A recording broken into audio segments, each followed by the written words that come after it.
اور جب اس کے لیے وقت کا تصور صرف رکھیں گے، وہ وقت جو گزرتا ہے، جس میں مرور ہے، جس میں ماضی، حال اور مستقبل کی تقسیم ہے،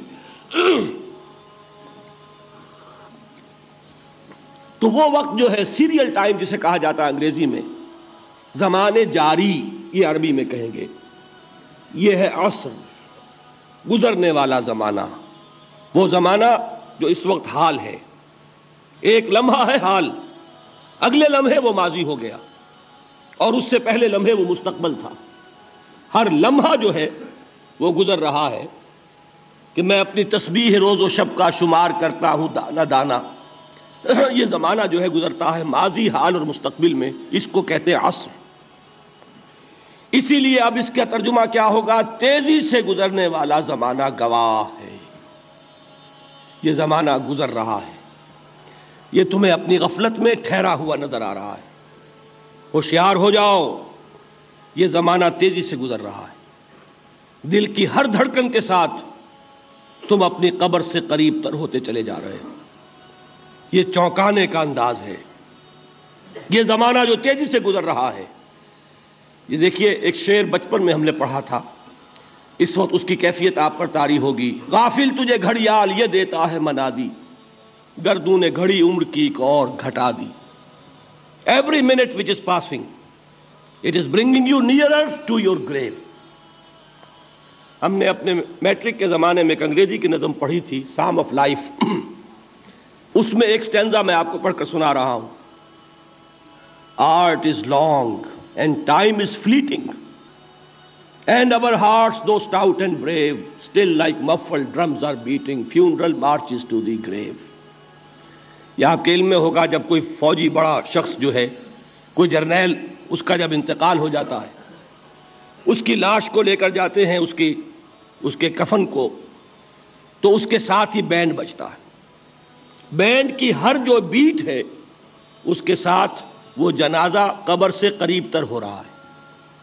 وہی بیٹنگ آف دی ہارٹ ہے، دل کی ہر دھڑکن کے ساتھ تم اپنی موت سے قریب تر ہو رہے ہو۔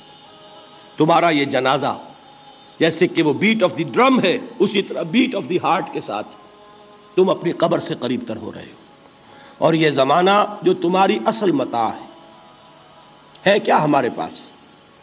یہ تھوڑی سی مہلت، اسی میں کچھ بنانا ہے، اور یہ مہلت تیزی سے گزر رہی جیسے برف پگھلتی ہے۔ امام راضی ہی نے یہ بڑی عمدہ بات لکھی ہے کہ والعصر کا مفہوم مجھے اس وقت معلوم ہوا جب وہ کہتے ہیں کہ میں ایک شہر میں داخل ہوا، شام کا وقت تھا، بازار اب ختم ہونے والا تھا، تو ایک برف کا تجارت کرنے والا، برف بیچنے والا چیخ چیخ کر کہہ رہا تھا، لوگوں مجھ سے برف خرید لو، جلدی کرو، اس لیے کہ میری برف پگھلی جا رہی ہے۔ اس لیے کہ ایک دکاندار تو وہ ہے جس کا سامان رکھا ہوا ہے، وہ دکان بند کرے گا، اگلے دن کھولے گا، پھر وہ سامان موجود ہے۔ اگر کچھ نہ بکا، نفع نہیں ہوگا، اس کا اصل سرمایہ تو ضائع نہیں ہوگا۔ اگر جوتے کی دکان ہے، جوتے موجود ہیں، سبزی کی دکان ہے، چلیے کچھ باسی ہو جائے گی، کچھ نہ بچی رہے گی، کریانے کی دکان ہے، سامان موجود ہوگا، لیکن یہ برف کا تاجر جو ہے، اس کا برف اگر پگھل گیا تو اصل زر گیا، سرمایہ ختم ہوا۔ انسان کی مثال اس برف کے تاجر کی سی ہے کہ ہر لمحہ وہ برف پگھل رہا ہے، وقت ختم ہو رہا ہے، اور انسان اپنی منزل سے قریب تر ہو رہا ہے۔ اگر اس میں اس نے کچھ بنا لیا تو کامیابی ہے، اور اگر یہ وقت گزر گیا تو پھر تباہی اور بربادی ہے۔ یہ ہے انداز تیزی سے گزرنے والا زمانہ۔ غافل تجھے گھڑیال یہ دیتا ہے منادی، گردوں نے گھڑی عمر کی ایک اور گھٹا دی۔ اب آگے آئیے، ان الانسان لفی خسر۔ الانسان، یہ لام اس کو کہتے ہیں لام تعریف، اور اس میں بہت سے مفہوم پیدا ہوتے ہیں، اس وقت مجھے زیادہ تفصیل میں نہیں جانا۔ یہاں مراد ہے تمام انسان، یہ لام حصر ہے۔ انا تاکید کے لیے آتا ہے، ان الانسان، یقیناً تمام انسان، لفی خسر، خسارے میں۔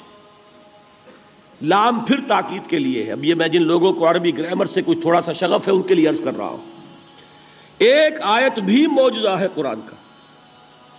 عربی زبان میں کسی چیز پر زور دینے کے لیے جتنے اسلوب ممکن ہیں وہ سب کے سب اس میں جمع کر لیے. انا تاکید کے لیے، لام حصر تاکید کے لیے، پھر لا لفی خسر، لام پھر تاکید کے لیے، خسر نکرہ آتا ہے یہ بھی تاکید کے لیے، جملہ اسمیہ تاکید کے لیے. جتنے بھی امکانات ہیں عربی زبان میں زور دینے کے کسی چیز پر، وہ سب کے سب اس ایک جملے میں جمع کر دیے گئے. ان الانسان لفی خسر.